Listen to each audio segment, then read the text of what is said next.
Hayırlı kеш, siz Müslüm телевидениесі топшыларын қорайсыз. Жаңалықлар шығарылышы білен студияда мен Римма Абзалова жерлігімізде болған оқиғалар турында қысқаша. Ресми хроника. Узған жұмғада 3-ші шақырылыш Müslüm муниципал район советінің 45-ші сессиясы өтті. Сессияның күн тәртібінде 3 мәселе қаралды. Сессия ішінен біздің репортаж.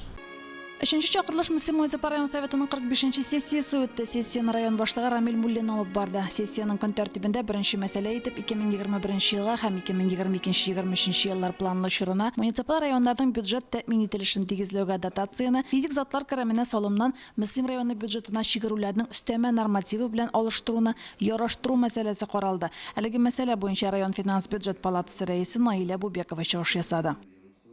2021 елга һәм 2022-23 еллар план чыгыла физик затлар кіреміне солымынан Müslüm муниципал районы бюджетына түлеуләрнең өстәмә нормативы белән муниципал районнарның бюджет тәэмин ителешен тигезләүгә дотацияны алыштыру килештерү зарур. Хөрмәтле депутатлар, сезнең карар проекты хуплавыгызны һәм аны кабул итүегезне сорыйм. Көн тәртибендәге икенче мәсьәлә Müslüm районы советының Müslüm районы муниципаль милкен хосусыйлаштыру фаразлау планын, программасын раслау турында карарына үзгәрешләр һәм өстәмәләр кертү турында иде. Аның буенча җир һәм милек мөнәсәбәтләре палатасы рәисе Наил Бәдретдинов чыгышы тыңланды.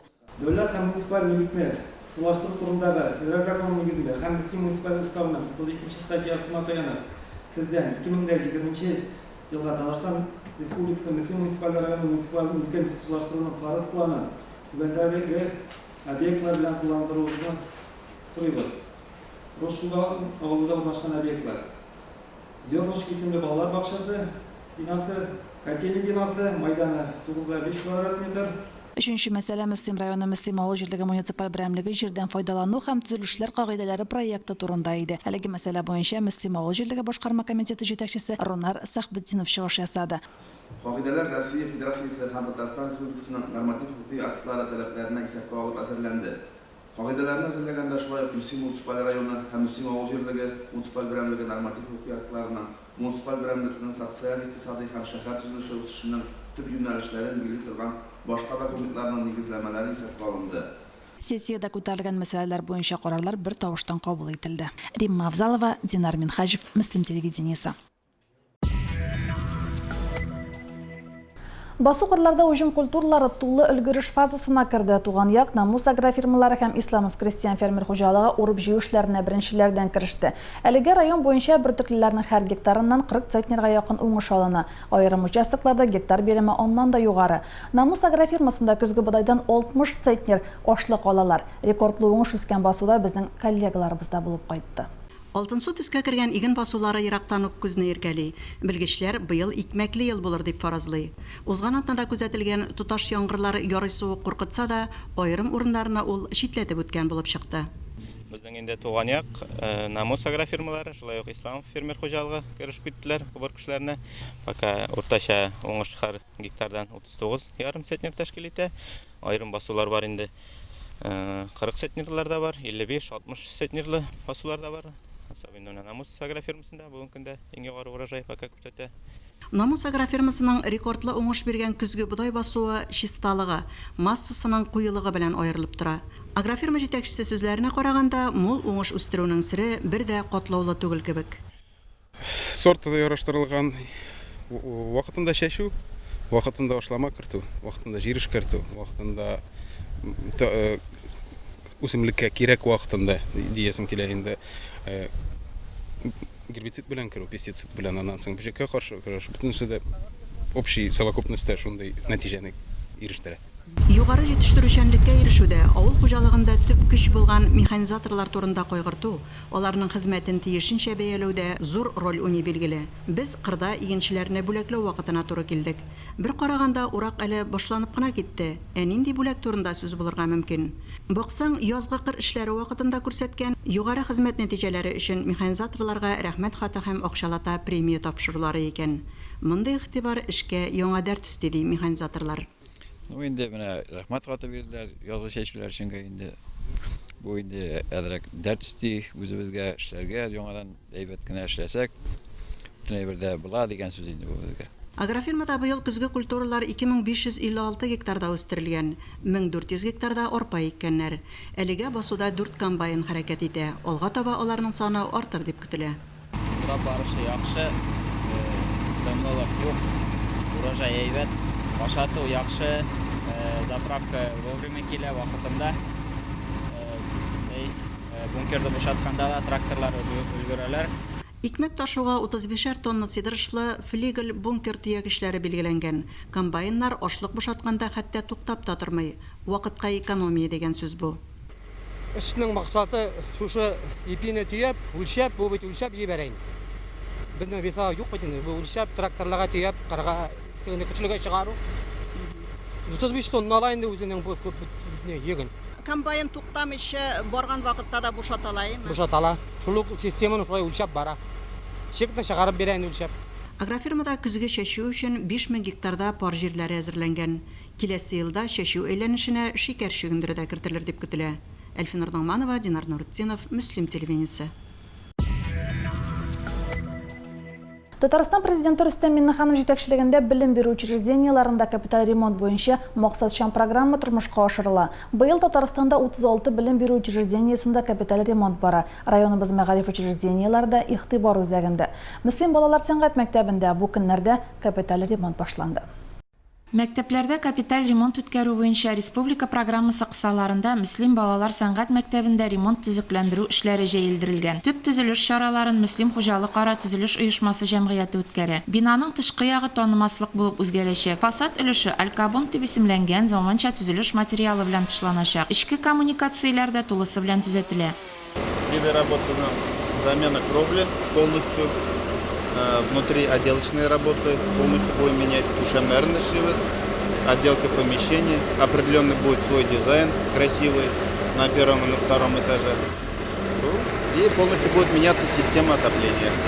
Күп еллар бина тәрәзәләре аша кар яңгыр сулары үтеп, тәрәзә төпләре йөзлекләре таушалуга китергән. Аларны заманча уңайлы пластик тәрәзәләргә алмаштыру югары темплар белән башкарыла. Расланган дизайн проект буенча бинаның эчке өлеше коридорлар яңарыш кичерәчәк. Мәктәбездә бүгенге көндә җылылык, су системалары бик начар хәлдә, идәннәр. Шуңа күрә инде безнең сметага кертелгән су турбаларын алмаштыру, җылылык системасын үзгәртү, түбә алмаштырыла. Шулай ук инвалид балаларга доступная среда программасы буенча безнең инде мөмкинлекләр тудырылачак. Балаларга бүтән мөмкинлекләре, уңайлыклары булган мәктәбездә Алла бирсә 1 сентябрьдә укуларыбызны башларбыз дип өметләнеп калабыз. Бина тулысы белән заманча корылгач, мәктәп янында төзекләндерү максатка ярашлы. Мәктәп территориясендә брусчатка да яңадан түшәлә. Яңа уку елында җирлегебез талантларын әзерләүче сәнгать мәктәбе өр-яңа бинада күп санлы укучыларын кабул итәчәк. Светлана Фазылова, Динар Минхажев, Муслим телевидениесе. Кыяшлы ыкъял зонасының көнбатыш өлешендә үзенчәлекле мәһабәт бина калыкты. Бирдә тамчы, йөзү бассейны төзелә. Май аенда старт алган төзелеш инде төгәлләнеп килә. Гимназия бинасында эшләүче бассейн барлык килүчеләрне дә кабул итә алмау сәбәпле, йөзү өчен яңа спорт объектының кулланышка тапшырылуы спорт сөючеләр өчен куанычлы яңалык булды. Билгеләнгән стандартлар нигезендә биредә олылар һәм балалар өчен бассейн булдырылган. Без барганда кичкенәләр өчен бассейнга су тутыру эшләре бара иде. Төзелеш белән Казаннан Фартекс җаваплылыгы шикләнгән җәмгыяте шөгыльләнә. Процесс идет к завершению. У нас 2 бассейна здесь. Инженерка уже вся соединена, то есть будет пуск малого бассейна, скорее всего завтра, послезавтра, и заполнение завтра уже большого бассейна. Все, процесс нормально идет, в принципе. Скоро будет результат, которым все будут довольны. Бинада төзелеш эшләре тәмамланган. Ичке инженерлык коммуникацияләрен үткәрү тулы куәтенә оештырылган, сыйфатлы итеп башкарыла. Төзелеш җәмгыяте хезмәткәрләренең тәҗрибәле, үз эшләренә җаваплы булулары күзгә ташлана. Ведем монтажные работы по электрике. В данный момент находимся в подвале. Провели освещение, аварийное, основное. И ведем заземление, которое его роль играет. Заземляем трубы под холодную, горячую воду. Также отопление и вентиляцию. Наши под потолком нам видели. Большие установки наши видеокамеры. Здесь установки у нас стоят. И, соответственно, АБК установки также приточно-вытяжные. чтобы обмен воздуха был. Вентиляция, она для того, чтобы обмен воздуха был. Есть, как две системы, приточная и вытяжная. Приточная подает воздух с улицы. Зимой, соответственно, обогревается, летом такой, а вытяжка вытягивает. Бер рәттән туалет, душ бүлмәләрендә керамик плитка җәю башкарыла. Персонал өчен махсус бүлмәләр буялган, кулланышка әзер. Керү төркемнәрендә, коридорларда эчке бизәлеш эшләре генә калган. Төзүчеләр шуның белән мәшгуль. Тамчы бассейны тиздән сафка тапшырылачак. Сетьлар проложены, водопровод наружный, канализация. Вот вы обратили внимание, маленький бассейн уже заполняется водой. Сегодня приступим к заполнению большого бассейна, гидроиспытанию. Телефон в здание зашел, электричество, вот свет горит у нас везде. Телефон, электричество, канализация, вода, благоустройство практически приготовлено для приема асфальта. Планируем асфальт к концу недели, если погода позволит нам принять асфальт. А так физические объемы мы планируем закончить к концу этого месяца. Бассейн территориясендә дә эш кайный. Бина алдына брусчатка түшәлә, фасад өлешләре керамик плитка белән каплана, парковка өлеше җиһазлана. Озакламый бассейн кунакларга тәүге тапкыр ишекләрен ачар. Биредә шөгыльләнеп, спорт сөючеләргә yüзүдә яңа үрләр яуларга язсын. Светлана Фазылова, Динар Минхажев, Муслим телевидениесе.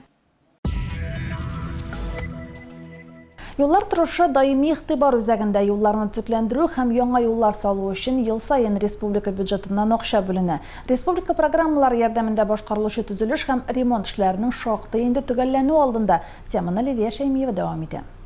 Бу көннәрдә Татарстан җәмгыятенең Мөслим участогы эшчеләре олы юл читләрендә үскән үләнне чабу белән мәшгуль. 4 юнәлештә әлеге эшне оешманың МТЗ-80 һәм МТЗ-92 тракторлары асылмалы манипулятор чапкычы белән башкара. Такталар оешмасында менә шулай үлән чаба. Майның 27-ләреннән чыкканбыздыр инде. Район башына. Сәгать 7-дән уже эштәйнде бит. Кичке 4-кә 5-кә чаклым.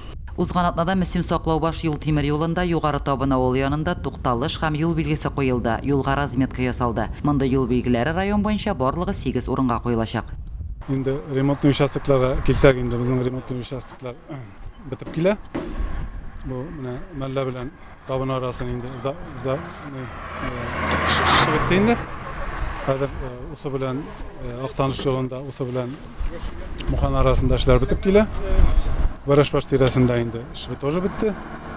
Хәзер инде в основном шушы содержание белән шөгыльләнәбез инде. Шулай ук Табын Мәләтамак юлының 4-нче километрында Мәләтамак авылы эчендә юлга ясалма калкулык эшләнде. Бүгенге көндә юлчылар Яңа Ус авыл янында юлның 2 ягына да тукталыш урнаштыру белән мәшгуль. Тукталышлар план нигезендә Михайловка һәм Төгелд авылларында да куелды. Һәрберсе алдында юлга разметкада эшләнде. Татарстан оешмасы елның нинди фасылы булуга карамастан һәр вакыты юл эшләре белән мәшгуль. Хәзер инде в основном шушы содержание белән шөгыльләнәбез инде. Юл кырларын чабабыз, тракторлар белән, ручной косалар белән һәм юл кырларын шулай итеп моторлап благоустройство дип атала инде. Шул эшләр белән шөгыльләнәбез. Юл иминлеге куркынычсызлыгы программасы белән юл фонды средстволары хисабына район буенча барлыгы 62 юл билгесе, парковка, игътибар балалар, җәяүләр кичү һәм башка билгеләр урнаштырылачак. Бу эшләргә 1 миллион 155 мең сум акча каралган. Шулай ук Мөслим Октябрь Гагарин, Пушкин Гагарин урамнары киселешендә ясалма, калкулыклар да эшләнеләчәк. Лилия Шәймиева, Динар Нуртдинов, Мөслим телевидениесе. Узган шимбәдә Мөслимгә Татарстан дәүләт телерадиокомпаниясының мәгълүмат хезмәте җитәкчесе Дмитрий Второв килде. Дмитрий Юрьевич Агромастер компаниясында булды, Сабантуй мәйданын, Батырлар йортын карады. Ул җитәкләгән иҗат төркеме җирлегебез турында сюжет төшерде. В Муслимове первый раз побывал в конце 90-х годов, приезжал в 2000-х. Если сравнить конец 90-х и сегодня, это совершенно два разных районных центра, это два разных поселения, потому что то, что сделано за последние годы, особенно за несколько последних лет, это не просто впечатляет, это просто воодушевляет, мне кажется, и тех, кто приезжает сюда, к родственникам, и самих муслимовцев. Муслимский район последние годы, а мы сюда приезжаем, раз в год, как минимум стараемся, Муслимский район очень серьезно, очень глубоко пользуется республиканскими президентскими программами. Узган җомгада 11-нче сыйныфлар өчен чыгарылыш кичәсе үтте. 99 егет кыз өлгергәнлек аттестатлары алды. Чыгарылыш кичәсе традиция буенча Кояшлы ак ял зонасында узды. Барысы да бәйрәмчә киенгән. Кызлар кичке күлмәкләрдән, егетләр костюм шалбардан. Дулкынланалар. Шулай да шатлык сөенеч хисләре күбрәк кебек. Бу 11нче сыйныфны тәмамлаучыларның чыгарылыш кичәсе. 11нче классны бетерүгә әле һаман да ышанасы килми. Әле яңа гына 1нче класска кергән кебек идек. Уже 11нче классны бетерәбез икән.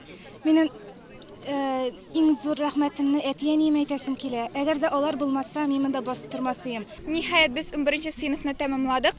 Бүген безнең чыгарылыш кичәсе. Без бик нык шатбыз. Укытучыларыбызга, әниләребезгә рәхмәт әйтәсем килә. Без аларны нык яратабыз. Бүген безнең балаларыбызның иң якты, иң матур бәйрәмнәренең берсе чыгарылыш кичәсе. Аларны шушы бәйрәмнәре белән чын күңелебездән котлыйбыз. Балаларыбызга ак юллар телибез. Теләгән теләкләре чынга ашып куйган максатларына ирешергә ясын ала бирсә. Быел 99 егет кыз өлгергәнлек аттестаты алды. Укучыларның 24-е мәктәпне бик яхшы билгеләрне тәмамлап, алтын медальгә лаек булды. Балаларны олы тормышка аяк басулары белән район башлыгы Рамил Муллин тәбрикләде. Сез яңа тормыш юлына басучылар, яңаша уйлаучылар, яңа тормышта булган авырлыклар белән, яңа тормышның сынаулары белән үзегезнең тормышны төзүчеләр. Шуңа күрә менә шушы мәктәп вакытында алган тәҗрибәгезне, укытучыларыбызның әйткән тәрбиясен, әти-әниләрегезнең тәрбиясен дөрес итеп куллана белергә тиешсез. Шуңа күрә мин сезгә саулык, сәламәтлек телисем килә. Тормышта үз юлларыгызны табасым килә. Спорт сөюче балалар ГТОның алтын билгеләре белән бүләкләнде. Районның мәдәни тормышында актив катнашкан егет-кызлар рәхмәт хатларына лаек булды. Ел саен май аенда сәләтле балалар фестивале үткәрү гадәткә кергән иде. Коронавируска бәйле быел фестиваль оештырылмады. Ел укучысы чыгарылыш кичәсендә игълан ителде. Ул Мөслим лицейның 11нче сыйныфын тәмамлаган Кирилл Абдреев. В первую очередь радостно, потому что мы поступим в новое учебное заведение, получим новые знания. Но с другой стороны и грустно. Во-первых, мы никогда больше не зайдем в эти кабинеты с учителями нашими любимыми, а также с одноклассниками. Эти моменты получения знаний, удовольствия от нахождения в компании с друзьями уже не будут. Но надеемся найти еще друзей. Бүген инде безнең бик күңелле үткән мәктәп елларыбыз тәмамлана. Классташларыбыз белән бик дус, рәхәт яшәдек һәм бүген инде шушы мәктәп тормышы тәмамлануга карамастан алар белән шулай ук дус тату булырбыз дип ышанам. Һәм әлбәттә инде үзебез тырышып әзерләнгән имтиханнарыбыз яхшы баллы булыр дип ышанам. Укучылар мәктәп укытучылар белән җыр аша саубуллашты. Бәйрәм төгәлләнгәннән соң да әле ак буенда егет-кызларның бәхетле тавышлары озак яңгырады. Римма Авзалова, Динар Минхаҗев, Мөслим телевидениесе. Тәрбиягә бала алу өчен олы йөрәкле, изге җанлы булырга кирәктер. Ятим баланы үзеңнекеләрдән аермыйча бердәй тигез карап үстерү өчен зур сабырлык таләп ителә. Күбәк авылында гомер итүче Рушания һәм Рәсим Калимуллиннар гаиләсендә 3 сабый әти-әни җылысына тиенгән. Үзләренең балалары үсеп чыгып киткәч, Алабуганның балалар йортыннан моннан 8 ел элек 3 бертуганны алып кайталар. 8 яшьлек Вика, 7 яшьлек Дима, 4 яшьлек Янаны күргәч тә, бу балаларны үзебезгә тизрәк алып кайтасы, башларыннан сыйпап, кочагыма кысып сөясе килде ди Рушания апа. Алып кайткан вакытта, тәрбиягә алган вакытта хәрефтә таный белмиләр иде. Чөнки аларны вакытында укырга кертүче булмаган. Хәзер Аллаһка шөкер, менә улы кызы отличница булды, малай 4-5-кә укый. Бәләкәйнеңдә уку зарланырлык түгел. 8 лет назад мы попали в эту семью. Мне нравится уж. Я люблю своих родителей. Бу сабыйлар әниләре исән булып та ятимлеккә дучар булган. Бу балалар өчен бәхет, әти-әниле йорт, ризык тулы табын. Укуда да, спорт өлкәсендә дә яулаган уңышлары бихисап. Калимуллиннарның өендәге матур картиналар, төрле кул эшләрен күреп, буларны чынлап та балалар үз куллары белән ясадымы икән дип тә уйлап куясың. Эксклюзив сувенирлар, каләмләр тартмасы, салфеткалар өчен подставка, табигый матурлыгын югалтмыйча дизайнер идеялар белән баетылган агач паннолар, бантлы шкатулкалар, фоамираннан ясалган чәчәкләр, буяу белән эшләнгән картиналар, нәрсәләр генә юк монда. Алар миңа үз балаларым кебек якын, бөтен эшне бергәләшеп, бердәмләшеп эшлибез. Кул эшенә оста, шундый матур итеп кул эшләре, чәчәкләр ясык олысы, бигрәк оста олысы. Укулары да зарланырлык түгел, 4-5-кә укыйлар, Аллаһка шөкер. Балалар сүзгә саран булса да, аларның күзләрендә язмыш сынаулары аша табылган әниләренә хөрмәт тә, ярату да, рәхмәт тә яши. Үксез балаларга мондый тату гаиләләргә эләгү, лотереяга, машина атуга тең бәхеттер мөгаен. Лилия Шәймиева, Динар Нуртдинов, Мөслим телевидениесе. Иске Карамалы Оғыл Желдігінің тағын бір оңған ғайлесі білен таныштырабыз. Дилбер һәм Роберт Харисовлар ишек алдында үзіңні әкият еліндәгедәй хис итәсең. Бизәкләп эшләнгән челтәр кошагалы тәрәзәләргә кадәр бу йортта уңган булган кешеләр яшәү турында сөйли. Дилбер һәм Роберт Харисовлар тудырган матурлык турында алдагы сюжетта. Ихатадагы бакча балалар шин уен майданчыгы диярсең. Кулланылмаган буш савытлар, пластик шешәләр, чүпрәк, чопракларга икенче тормыш бүләк иткәннәр. Дилбер апа ишек алдының һәр почмагына шүрмәге белән гөлләр утырткан. От арбасының тәгәрмәче җилдә әйләнә торган итеп көйләнгән. Аңа беркетелгән ураклы сәгать вакыт кадерен белергә өнди төсле. Без Роберт белән 30 ел бергә торабыз. Роберт инде ул агач эшләрен ярата, кул эшләрен, аны авылдашлар да белә инде, узар ясарга да, рәсем ясарга да ярата. Бергә, аның белән шулай кул эшләре эшлибез. Ишек алдындагы җәйгегә карап та Роберт абыйның оста куллы булуын чамалавы кыен түгел. Гаилә башлыгы ясаган мичтә елның кайсы фасылы булуга карамастан, шашлыгын, шулпалы ашын, җаның теләгән башка ризыкны пешерергә була. Җәйге үй музей ролендә үти. Оныклар да бурыша, олай килеп дәваны коялы ярдәм итәбез дип, алар да вышивкада берсен эшләдегез үзе анагымда. Әзрәк бабасының сәләтләре бар бугай, оныкларда рәсемнәр ясаштыралар. Шешке гөлләргә күмелеп утырган ихатада үзгә бер тормыш барасыман. Харисовлар нутрида асрый башлаганнар. Терлекчелектә яңа юнәлеш саналса да, соңгы вакытта бик популярлашып бара ул. Алга таба ишек алдында яңа төр уен майданчыклары да ясарга уйлыйлар. Иң мөһиме бу гаиләдә балалар да, аныклар да эшнең рәтен белеп үсәләр, матурлык тудырырга өйрәнәләр. Лилия Шәймиева, Динар Нурутдинов, Мөслим телевидениесе. Бүгінгі шулар мен Римма Авзалова сезнең белән сау булашам. Яңалыклар чыгарылышыннан соң Мөслим районы мөхтәсибе Расих Хәзрәт Каюмов котлавын тыңлый аласыз. Исән-имин булыгыз, бездән аерылмагыз.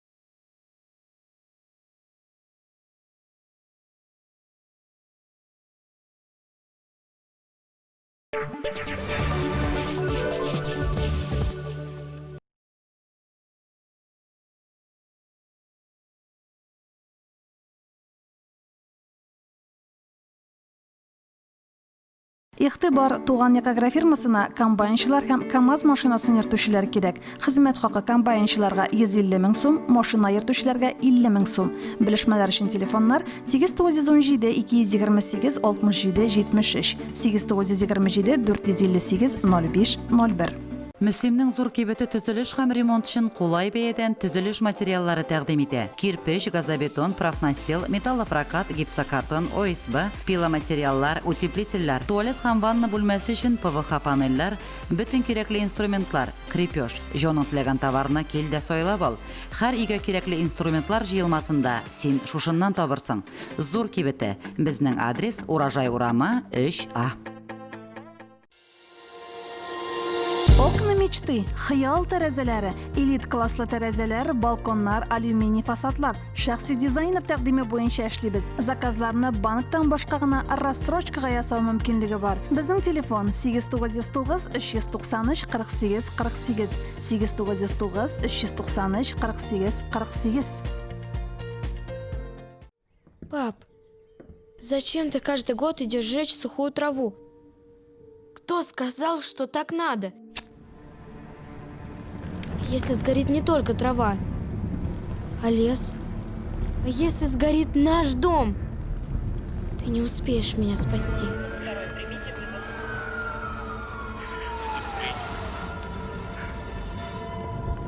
Остановись.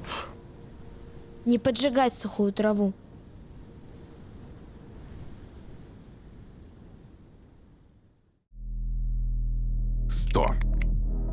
Для одних это ограничение, для других цель. Для кого-то 100 может стать победой или вдохновением. Для Татарстана 100 проектов, инициированных президентом республики Рустамом Миннихановым, стали катализатором развития.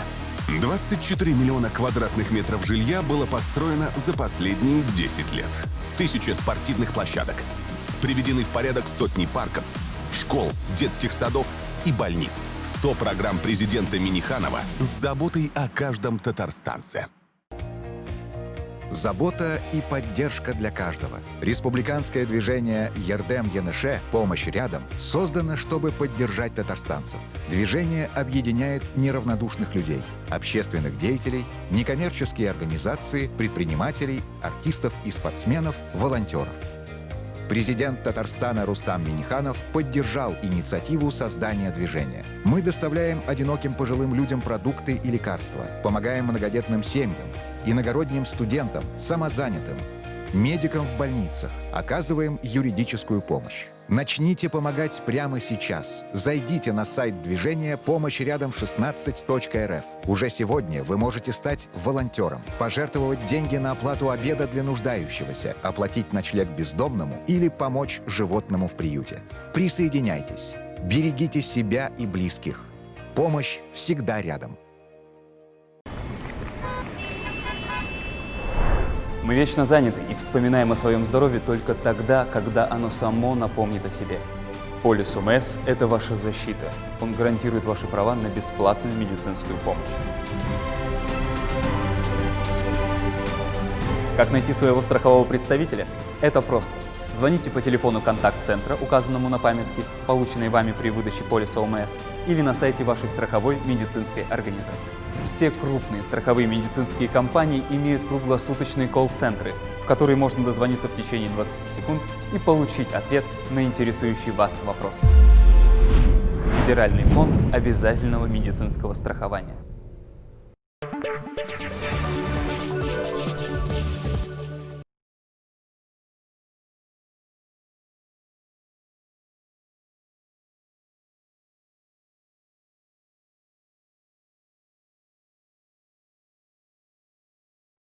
الله أكبر الله أكبر الله أكبر الله أكبر. Müslim muqtasibati hem şahsen özümün isimimden din kardeşlerimizni Qurban gayeti bilen kutlayım. Qurban Bayramı kişiler arasındaki ayırmalıklarını bitire, onlarını birleştire, kardeşlik, dostluk jiplerini nağıta. Çünkü bayram günlerinde Müslümanlar yakınlarına gına tügel, bar kişiye de yaxşı işleri ve izgi amelleri bilen yardım iterge umtulalar. Hem de indi Qurban itlerini taratalar. Qurban şalı kişiler için Allah Teala tarafından bilgilengen, peygamberlerimiz kılgan, hem bizge vacip, yani tiyişli bulgan izge ibadetlerinin birisi bulup tura. Rabbimiz bergen nimetlerge şükür etu, muhtaçlarga yardım etu için Qurban şalabız. Allah Teala'dan bizning qurbanlarimizni qabul etuvini so'raydi. O'sib keluvchi yosh bugun ilmli, axloq, adabli, nomusli, talantli jam'iyatimizga ham yerligimiz uchun foyda keltira turgan bo'luvlarini so'raydi. Alloh taolaning cheksiz rahmatlarini barchamizga da erishirga, umrlarimizni xayrli etib o'tkazishga nasib aylasa edi. Ilk kunlarimizga iminlik, yerligimizga barakat bersin edi. Alhamdulillah degan so'zlarimiz hurmatini şifası olmagan ağrılar verme, açlık hasretlerini tatma, soğuş afetlerini ko'rsatma. Bizlerini, balalarımızı, ailelerimizni, yurtlarımızı, ovullarımızı, şehirlerimizni, devletimizni, milletimizni türlü bela qazalardan, xavf xatarlardan, qaygı hasretlerden saklasan edi. Assalamu alaikum ve rahmatullahi ve berekatuhu.